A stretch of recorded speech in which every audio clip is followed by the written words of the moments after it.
महाराष्ट्र, मी निकिता पाटील आणि आपण पाहताय TV9 मराठी। वेळ झालेली आहे न्यूज टॉप 9 ची। सुरुवात करणार आहोत अर्थातच 10 राजकीय बातम्यांनी।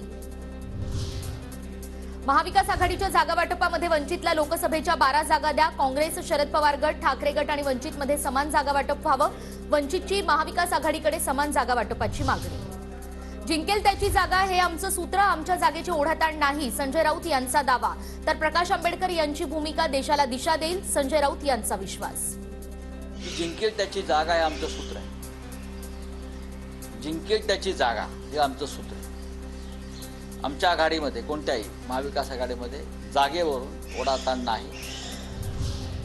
उद्धव ठाकरेंनी घेतला छत्रपती संभाजीनगर लोकसभा मतदारसंघाचा आढावा। बैठकीमध्ये छत्रपती संभाजीनगरमधील महत्त्वाच्या पदाधिकाऱ्यांसोबत चर्चा। अंबादास दानवे आणि चंद्रकांत खैरे यांना न बोलावता ठाकरेंची पदाधिकाऱ्यांसोबत चर्चा। लोकसभेच्या जागा वाटपावरून शिंदे गट आणि अजित पवार गटात रस्सीखेच। लोकसभेसाठी समसमान जागा वाटपाची अजित पवार गटाची भूमिका, सूत्रांची माहिती।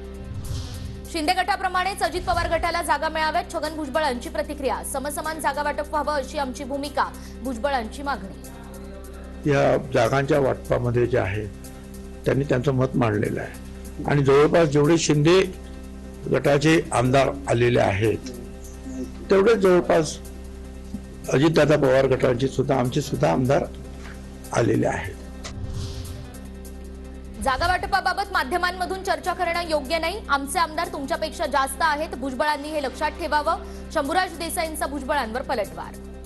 भुजबळ साहेबच जर आता आकडेमोड करायला लागले तर मला पण त्यांना सांगावं लागेल, भुजबळ साहेब तुमच्या 40 आमदारांपेक्षा शिंदे साहेबांच्या बरोबर आज 50 आमदार आहेत।